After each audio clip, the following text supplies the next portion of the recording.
차인순 경비행기가 떴습니다. 조종사가 비행을 하고 가는데 승객은 유명한 과학자 한 사람과 또 할아버지 한 사람, 학생 한 사람, 그 여행을 가는데 고장이 나타났습니다. 이제 출항하기 시작하는데 큰일 났어요. 조종사가 말합니다. 나는 곧 제트역의 제트 항공기를 조종할 그런 조종사인데, 그리고 이 비행기에 지금 낙하산이 3개밖에 없다는 거예요. 근데 이것은 내 고난이니까 나는 살아야 되니까 살겠다고 뛰어내린 거예요.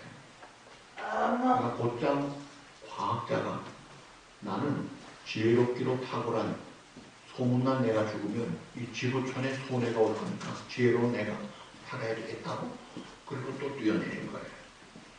하나밖에 안 남았어요. 그러니까 할아버지가 학생에게 이야기합니다. 예, 나는 살 만큼 살았다. 그냥 네가 갖고 내려가라. 그랬더니 학생이 하는 말이, 할아버지하고 저는 다 살았어요. 제 앞에 지혜롭다는 과학자는 낙하산 갖고 뛴 게 아니고 제 배낭 갖고 뛰어내려갔습니다. 우리가 지혜롭다고 생각하고 행동을 하는데 보니까 지혜가 아니더라 이거예요. 그리고 영 잘못된 결과를 만나더라 이거예요. 자, 그래서 오늘 이 정보가 풍성한 이 사회, 인터넷에도 온갖 정보가 옵니다. 무엇이 중요한지, 무엇이 진짜인지, 무엇이 유익한지 분별 못하면요, 잘못되는 거예요. 지혜라고 다 좋은 게 아닙니다. 지혜도 오늘 성경에 보니까 2가지 지혜가 딱 나눠지잖아요. 먼저 위로부터 온 지혜가 아닌 지혜를 14절에서 말씀하고 있습니다. 14절 우리 다시 한번 보시죠. 너희가 마음속에 독한 시기와 다툼이 있으면 자랑하지 말라. 지혜를 거슬러 거짓말하지 말라. 이러한 지혜는 위로부터 내려온 것이 아니요 땅의 것이요 정욕의 것이니 진리의 귀신의 것이니. 이 위로부터 온 지혜가 아닌 것은 땅으로부터 마귀에게서 온 것이다. 우리를 죄로 이끌어간다 이거예요. 이 땅 위의 지혜의 첫 번째가 뭐예요? 독한 시기라고 해요. 비로 AMD 쓴 시기라고 해요. 그러니까 훌륭한 변증가 C.S. 루이스는 말하기를 7가지 악과 선이라는 책에서 이렇게 말합니다. 시기심의 죄는 가장 혐오스러운 악덕이다. 그 다음에 훌륭한 철학자 아리스토텔레스는 크리소스톰은 이렇게 이야기합니다. 이 크리소스톰이 황금의 입이라고 아주 그 당대 최고의 설교가였습니다. 조한 크리스토프. 그분은 말하기를 시기는 의복을 갉아먹는 종벌레처럼 사람을 갉아먹는다. 자, 여러분 질문합니다. 사람이 언제 시기합니까? 언제 질투하나요? 남이 잘못되면 시기 질투 안 해요. 남이 잘 되면 시기 질투해요. 우리 한국 사람들 남이 어려운 일 당하면 우는 거 잘하는데 남 잘 되면 같이 기뻐하면 좋은데 그걸 잘 못하는 경향이 있어요. 워낙 인구 밀도 높고 경쟁이 치열한 각박한 사회에서 살아서 그런 것 같아요. 근데 그것은 잘못된 것입니다. 자, 잘난 사람, 훌륭한 사람 볼 때 시기한 가장 대표적인 인물이 사울 왕입니다. 다윗이 골리앗을 죽였어요. 얼마나 감사한 일입니까? 그런데 사람들이 다윗을 높이죠. 그것이 이제 사무엘상 18장 7절에 사울의 죽인 자는 천천히요 다윗은 만만히로다 하니까 사울왕이 열받은 거예요. 뭐? 나를 저렇게 봐? 그리고 그 다음 8절에 뭐라고 해요? 다윗에게는 만만을 돌리고 내게는 천천만 돌리니 그가 더 얻을 것이 나라밖에 무엇이냐 하면서 그 사건 때문에 평생 시기하고 분노하면서 아무 잘못도 없는 영웅적인 일을 한 이 구국공신 다윗과의 관계가 원수 관계가 돼요. 그래가지고 그의 모든 에너지가 시기심 때문에 다 웨이스트, 낭비되고 맙니다. 세월 다 보내고 맙니다. 왕으로서 누릴 수 있는 행복도 있고 풍성한 보람도 얼마든지 찾고 살 수 있는데 마음만 고치면 얼마든지 복되게 살 수 있는데 결국 시기심 때문에 사울왕은 자매라고 말하죠. 종종 우리가 남이 잘못된 걸 도와주질 못해요. 다른 집 자녀가 잘 되는 것은 실수고 내 자녀 잘 되는 것은 이거는 잘 되는 복이라고 생각합니다. 여러분 그것은 믿음의 사람의 모습이 아닙니다.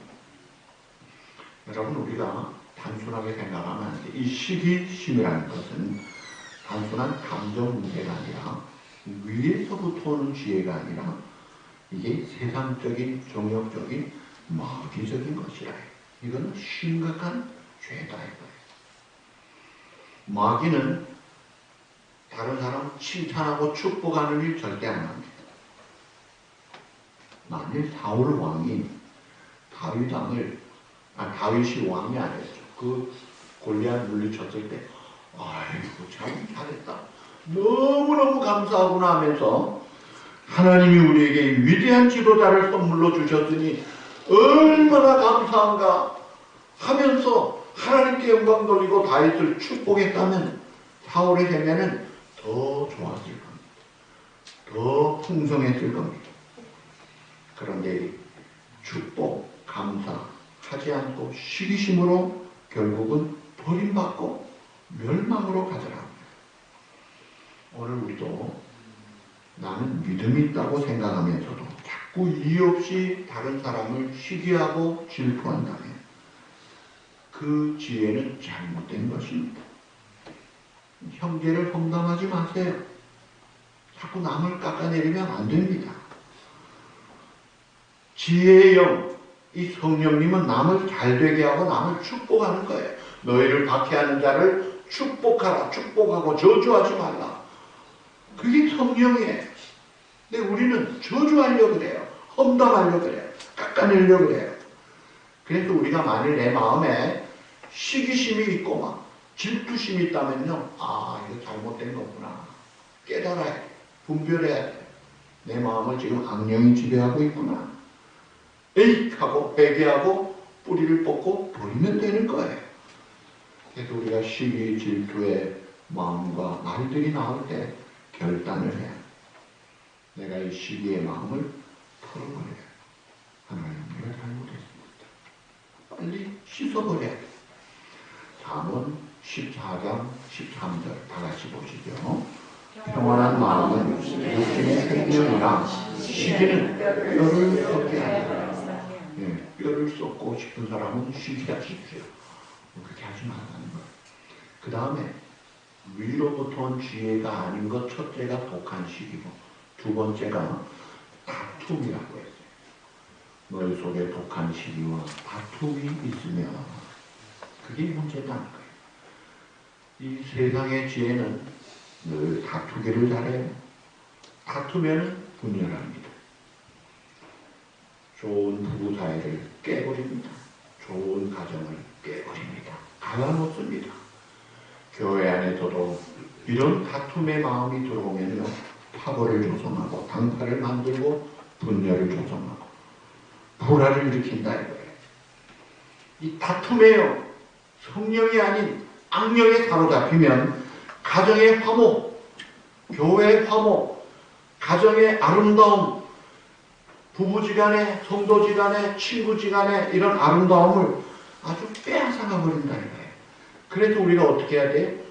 이거는 피해야 될 거예요. 조심해야 될 거예요. 우리 성도지간에 로마서 12장 10절에 보면 존경하기를 서로 어떻게 하면 먼저 하며 서로 존경하라 이거예요. 남을 나보다 어떻게 하라? 이게 이 나자 밑에 뭐예요? 씨앗이에요. 쥐어진데 한 끗도부터 지읒해서 낮게 하면은 거꾸로 돼요. 이야, 어떻게 그렇게 한국말이 참 재밌죠? 우리가 이 다툼이라는 것, 이게 참 공동체 아름다움을 빼앗아가는 거예요. 아주 발공색원해야 됩니다. 그 다음에 세 번째가 보면 자랑하지 말라고 했어요. 하나님은 자랑을 싫어하십니다. 그렇기 때문에 우리를 택하실 때, 우리가 죄인 되었을 때, 오히려 원수 되었을 때 조건 없이 택하신 거예요.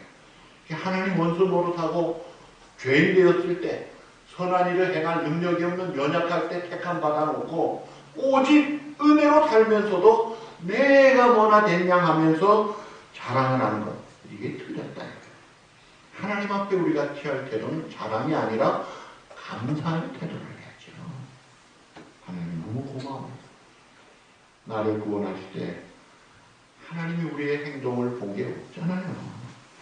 그런데 이 구원의 감사와 감격이 없을수록, 하나님과의 교제가 없을수록 자기 자랑을 많이 합니다. 자랑을 많이 하다 보면은 다툼을 일으키는 거예요. 이 자랑, 뿌가뿌려. 그리고 제가 예를 들어서 다른 사람에게, 아유 우리 교회 장로님 참 훌륭합니다. 우리 주장로님이 늘 그러셨어요. 목사님이 저를 칭찬하면 하나님이 싫어하시기 때문에 문제가 있으니까 저를 칭찬하지 마십시오. 네, 얼마나 귀한 마음이에요. 자랑하지 말라는 거예요. 그 다음에 네 번째가 거짓말하는 거예요. 진리를 거슬러 거짓말을 하지 말라. 자기 자랑을 하면은 과장하게 됩니다. 과장을 하면서 없는 말, 있는 말 막 붙여가면서 더해갑니다. 그리고 극단적인 표현까지 막 씁니다. 이 경쟁 사회에서 이기려고 애쓰다 보면 거짓말을 잘해요. 장사하는 사람들 믿지고 팝니다. 뭐 그런 말도 믿지 말라는데 우리 성도의 입에서 거짓말이 쑥쑥 나오면요, 그거는 아닙니다. 이런 것들은 위로부터 온 것이 아니다 이거예요. 세상의 지혜는 땅의 것이요 정욕적인 것이요 마귀적인 것이라. 그 결과가 어때요? 16절에 보니까 시기와 다툼이 있는 곳에는 혼란과 모든 악한 일이 있습니다. 자, 그러므로 이제 위로부터 온 지혜를 추구해야 돼. 이제는 피할 것을 피하고 잡을 것을 잡자. 그게 뭐예요? 13절 말씀. 우리 다 같이 보시죠. 너희 중에 지혜와 총명이 있는 자가 누구냐? 그는 선행으로 말미암아 지혜의 온유함으로 그 행함을 보일지니라.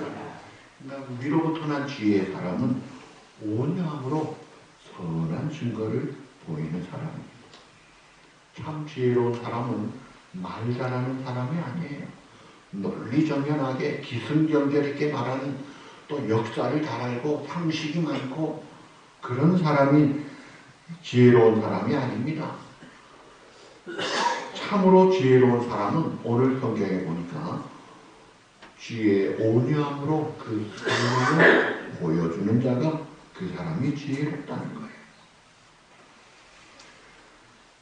철학자 아리스토텔레스는 지혜를, 온유함을 이렇게 정의합니다. 온유함으로 선행 있는 자가 지혜로운 자라 했는데, 온유는 인간은 누구나 화를 낼 줄 안다. 그러나 정당한 대상을 향하여 정당한 정도로 정당한 때에 정당한 목적으로 정당한 방법으로 화를 낼 줄 아는 사람이 온유한 사람이다. 무슨 말이에요? 컨트롤이 잘 되어 있는 사람이란 말이에요. 그러니까 이 온유란 단어는 싸나운 짐승을 훈련할 때 사용되는 말이에요. 여러분, 사자 길들이기 쉬워요? 호랑이, 악어, 맹수들 훈련시키기 어렵습니다. 개 중에도요, 싸나운 게 훈련시키기 어려워요. 말도 마찬가지예요. 그런데 잘 훈련이 되면은 그때 온유해졌다 그러는 거죠. 잘 길들여지면 주인의 뜻에 맞춰서 목적대로 유익하게 사용할 수 있다는 거예요. 그러니까 온유라는 것은 약한 것이 아닙니다. 굉장히 성숙하게 길들여서 이제는 남을 유익하게 해줄 수 있는 그런 자가 온유한 자인데, 참된 지혜자가 누구냐? 지혜 온유함으로 선행을 보이는 그 사람이 온유하다는 거예요. 온유함의 표준은 예수님이십니다. 예수님이 마태복음 11장 29절에 그러셨죠. 나는 마음이 온유하고 겸손하다. 이 겸손과 온유는 같이 가는 거예요. 쌍둥이에요. 자, 온유함의 선한 증거를 주님은 우리에게 보여주셨어요.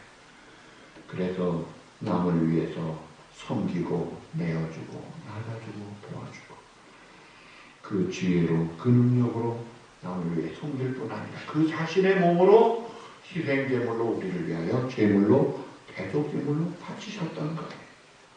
그런데 이런 온유가 이 일반 사회 세상에서는 별로 인기가 없어요. 강하고 생색내고 퀴알하고 이런 걸 더 세상은 알아주고 있더라고요. 그런데 우리 그리스도인은 하나님의 자녀답게 온유해야 합니다. 우리가 보통 그러죠. 외유내강. 그런 사람을 알아요. 그 크리스찬의 인격은 외유내강이에요. 속 사람은 알차게 꽉 차있지만 외부로는 부드럽게 대하는 거예요. 어지간한 격한 환경에서도 표정 변하지 않고 물 흐르듯이 유하게 이렇게 처리할 때 그 사람이 온유한 사람인 거예요. 경쟁 사회에서는 소외보는 것 같지만 그러나 양보 없는 세상에서 때로는 양보해줘요. 잠언 15장 1절에 유순한 대답은 분노를 쉬게 하여도 과격한 말은 너를 격동하느니라. 유순한 것, 이게 온유한 거예요. 본질적인 것이 아닌데도 포기하지 않으려고 그러고 손해보지 않으려고 그러고 꼭 자기 주장을 해서 이기려고 하는 것, 그것이 결과는 오히려 손해를 가져온다. 온유해야 돼. 온유하지 못하고 못 말리는 한성질 부리다가 손해보고 사고치는 경우가 세상에 얼마나 많습니다.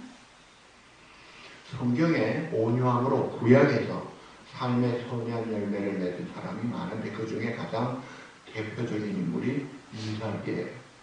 이삭이 애굽으로 흉년에 애굽 내려가려다가 하나님이 내려가지 마라. 그 땅에 있어라. 그 땅이 그랄 땅이었습니다. 그 그랄 땅에서 농사를 했더니 하나님이 흉년에도 100배의 복을 주셨어요. 근데 구체적으로 어떤 복을 주셨냐면 그 흉년에 그 사막 같은 광야에 우물만 파면 물이 솟구치는 거예요. 그러니까 소떼 양떼들이 먹고 마시고 얼마나 잘 번성하겠습니까. 그러니까 그날 사람들이 와가지고 야! 하고 싸우고 물려치니까 골짜기로 또 도망갑니다. 그리고 골짜기에서 또 팠더니 또 물이 나옵니다. 그러니까 또 그날 사람들이 여기 우리 땅이야! 또 쫓아냅니다. 또 다른 데 가서 또 물 팠더니 또 물이 나오는 거예요. 바쁘지 않더라는 거예요. 왜요? 온유했기 때문에. 근데 하나님이 그 온유한 이삭을 대해서 복을 주시니까 나중에 이 그랄 왕의 왕 아비멜렉이 이 이삭에게 찾아왔어. 창세기 26장 28절 우리 다 같이 읽어보시죠. 여호와께서 너와 함께 계심을 우리가 분명히 보았으므로 우리 사이 곧 우리와 너 사이에 맹세하여 너와 계약을 맺으리라. 너는 여호와께 외를 받은 자니라. 내가 보니까 너는 하나님이 복을 주셨어. 너 덕을 우리가 좀 보자. 결국은 그 밑에 와서 수그리고 들어오더라. 팔복에 온유한 자는 복이 있나니 그 다음 뭐예요? 땅을 기업으로 받을 것. 그대로 되잖아요.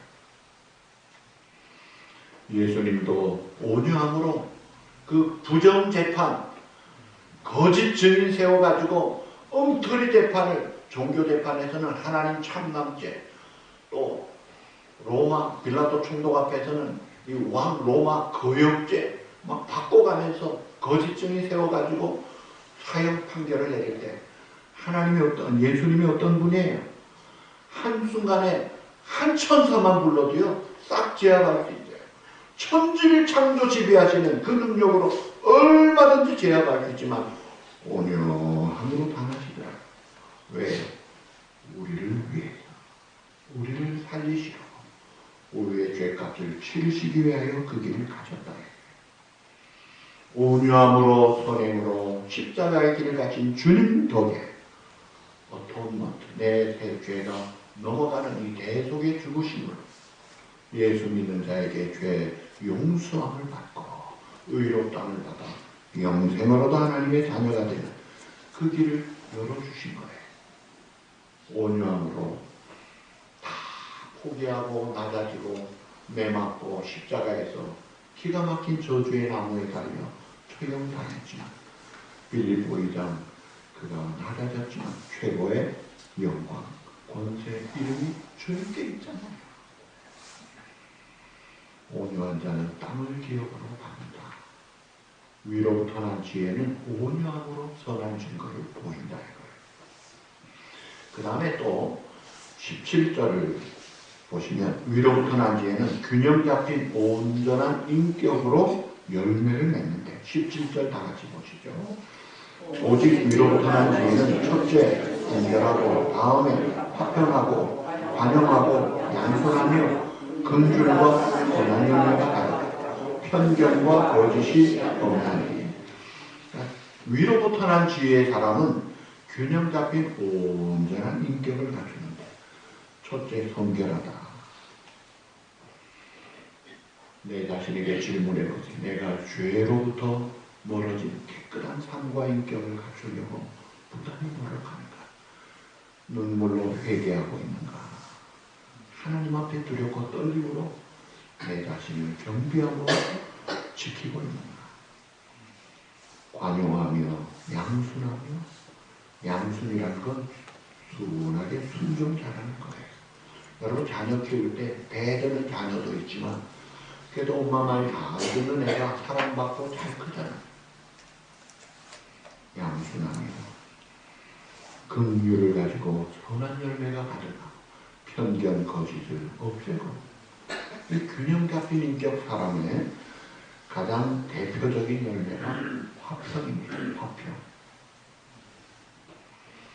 우리 예수님이 십자가에서 이루신 최종 결과의 열매가 뭐예요? 하나님과 원수된 우리 관계를 화목하게, 화평 관계로 풀어주신 거예요.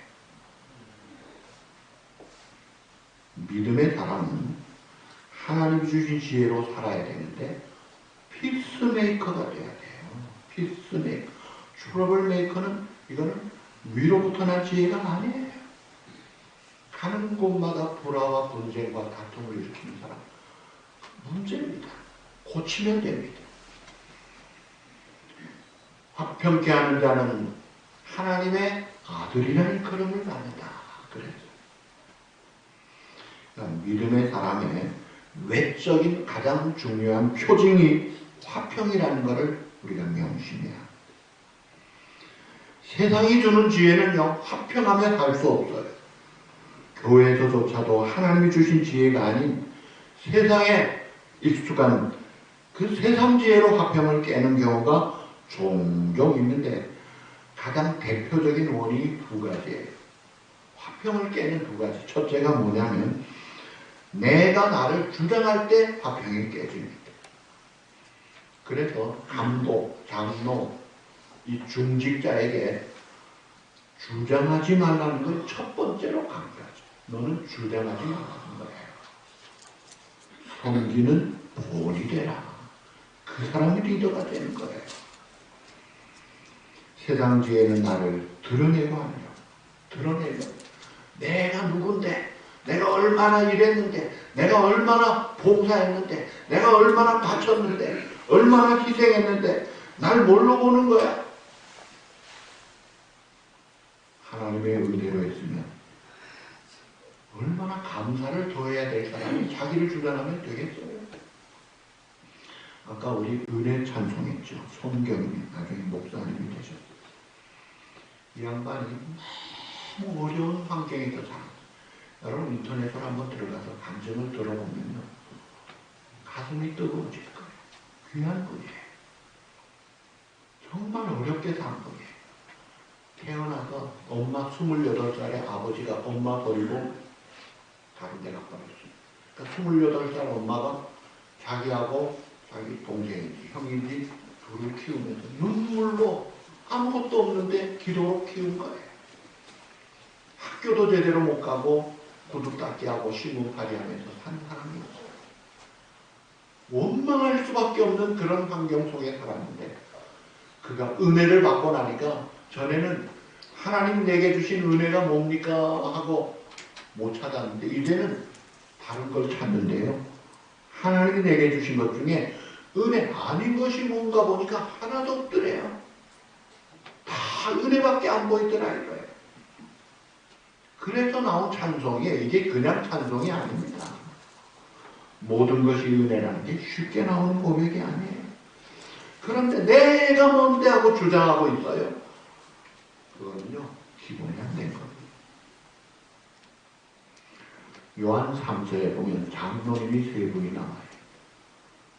한 분은 가룟요 장로님, 훌륭한 분이 나와요. 그 다음에 소소 데메드리오라는 사람이 나와요. 그 다음에 아주 나쁜 장로님이 나와요. 디오드레베라는 장로님이 나와요.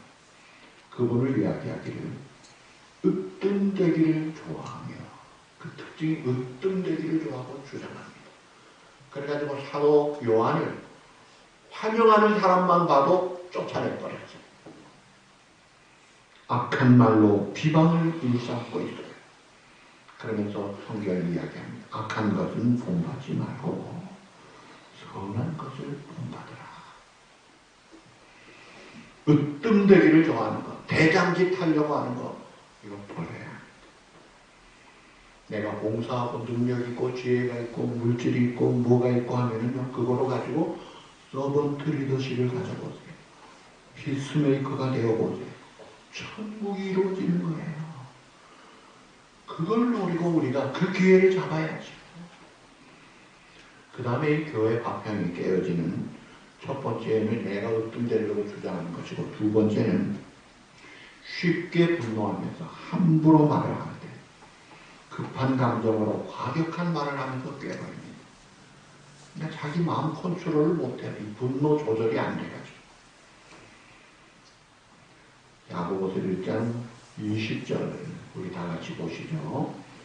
사람이 성내는 것이 하나님의 의를 이루지 못합니다. 성경의 야고보서에 보면 빨리 하라는 것과 더디 하라는 것이 있어요. 빨리 하라는 건 뭐예요? 듣는 것은 속히 하라. 듣는 건 잘 들어라. 그 다음에 더디 하라는 게 두 가지가 있어요. 두 가지가 뭐예요? 말하는 것과 썩내는 것은 더디해라. 컨트롤해라. 참 지혜로운 말씀이죠. 분노 가지고는요, 의를 이루지 못합니다. 어떤 사람은 그래요. 분노 내면서 예수님도 분노했대요. 여러분 꿈 깨세요. 착각하지 마세요. 예수님하고 동일시하지 마세요. 우리는 예수님 발밑에도 못 따라가면서 예수님인 줄 착각하지 마세요. 야고보 1장 20절에 성내는 것이 의를 이루지 못하고, 오늘 18절 말씀 18절에 의의 열매는 오직 화평을 심을 때 거둘 수 있다. 화평하게 하는 자들은 화평으로 심어 의의 열매를 거두느니라고 했습니다. 그러니까 우리가 이 신앙생활하고 또 세상에 살 때에 비본질적인 것, 비생산적인 것에 연연해 그것 가지고 다투고 싸우고 어리석게 그렇게 하지 말라. 가정에서도 보면요, 시시한 거 가지고 싸워요. 뭐 치약을 위로 짜느니 밑에 짜느니, 옷걸이를 이렇게 거느니 저렇게 거느니, 휴지를 이렇게 하느니 저렇게 하느니, 양말을 먼저 신느니 바지를 먼저 신느니, 아무것도 아닌 거 가지고 싸워요. 감자를 가지고 삶은 감자 뭘 찍어 먹느냐? 여러분 뭐 찍어 먹어야 돼요? 고추장이에요? 소금이에요? 그랬더니 어떤 분은 우리는 설탕 찍어 먹는 거예요. 아무렇게나 먹으면 어때요? 그거 본질적인 거 아니에요. 별것도 아닌 거 가지고 열받고서 그럴 이유가 없어요. 따라합시다. 항상 중요한 것은 화평입니다. 가정에서 제일 중요한 게 뭐예요? 아니 돈이지 뭐. 돈보다 중요한 게 뭐예요? 돈 많아도요. 화평이 없으면 지옥입니다. 가정에 제일 중요한 건 화평이에요. 교회에 중요한 게 뭐예요? 부흥이지요. 성장이에요. 부흥보다 더 필요한 게 뭐예요? 화평이에요. 교회가 평화로워야죠. 피스메이커가 돼. 우리 주님은 가는 곳마다 하나님 관계를 하나 되게 하셨잖아요. 화평하게 하셨잖아요. 우리도 이 하나 되게 하는 것을 힘써야죠. 분열하고 다투고 이거 아닙니다. 자, 우리가 이제 말씀을 정리하면서 두 가지 지혜, 위로부터 온 지혜, 또 하나는 귀신적인 세상적인 정욕적인 지혜가 있는데 내가 가진 지혜는 어느 쪽으로 닮아가고 있는가, 어느 쪽으로 기울어져 있는가 정확하게 자기 진단을 자기가 해보고 우선 이런 하나님의 말씀을 받을 때 탁탁 뱉고 부정적인 것은 그 문제입니다. 하나님의 말씀도 안 맥히는 거예요. 말씀보다 내 논리, 내 생각 그거는 소망이 없어요. 포기하세요. 회개하고 떠나버려야 됩니다. 근데 내가 지혜가 좀 부족하면 어떻게 해요? 야고보 1장 5절 너희 중에 누구든지 지혜가 부족하거든 후히 주시고 꾸짖지 아니하지 하나님께 구하라. 그리하면 주시리라. 하나님 내가 지혜를 얻고 지혜롭게 살 때 위로부터 지혜를 가지고 살게 해주십시오. 온유한 마음으로 피스메이커 역할하고 가는 곳마다 하나님의 나라 천국을 만들게 해주십시오. 자, 이 야고보가 오늘 우리에게 이런 말을 하고 있습니다. 지혜가 있다고 말하는 너희에게 묻겠다. 너희가 가지고 있는 지혜는 어떤 것이냐? 계속 읽죠. 다 같이. 그것이 위로부터 난 지혜인지 아닌지를 점검하고 그 지혜를 너희의 삶으로 증명해 보이도록 하라. 자, 여기 너희가 3번 나옵니다. 그 너희의 자기 이름을 넣어가지고 한번 다 같이 읽어보십시다. 시작. 지혜가 있다고 말하는 조문이에게 묻겠다. 조문이가 가지고 있는 지혜는 어떤 것이냐? 그것이 위로부터 난 지혜인지 아닌지를 점검하고 그 지혜를 조문이의 삶으로 증명해 보이도록 하라. 내게 자신에게 물어보라 이거예요. 내가 위로부터 난 지혜냐 아니냐? 그걸 삶으로 증명해 보이라. 증명해 보이는 게 뭐예요? 온유함으로, 선행으로, 보여야 화평으로 열매를 맺어야죠. 여러분, 인간관계가 우리 스트레스의 95%를 준다고 그래요. 그 상담 심리학자 아치발트의 말입니다. 이 다른 사람 관계 속에서 스트레스가 95%래요. 그만큼 친밀한 관계 맺기가 부부지간에도 쉽지가 않아요. 그렇기 때문에 우리에게 가장 중요한 것 중에 하나가 이 참 지혜가 필요한데 이 참 지혜의 원형, 롤 모델이 있어요. 예수님이에요. 예수님은 그 부당한 사람들이 대적하고 얼마나 힘들겠지만 그러나 주님의 마음은 언제나 평온했고 질서정연했고 고요했어요. 자, 이 참된 지혜는 어디서부터 온다 했어요? 위로부터 온다고 했어요. 내가 열심히 노력했어도 잘 안 됩니다. 그래서 위로부터 오기 때문에 하나님을 경외하는 자에게 주신 하나님의 선물이에요. 그러므로 우리가 하나님을 경외함으로 하나님 앞에서 경배함과 사모함과 순종함으로 지혜를 구하면서 하나님을 섬길 때 하나님이 주신 위로부터 온 지혜를 가지고 살아가는 축복의 주인공들이 바로 여러분이 되시고 여러분의 가정과 교회가 이런 화목한 공동체 아름다운 축복을 누리시기를 주님의 이름으로 축복합니다.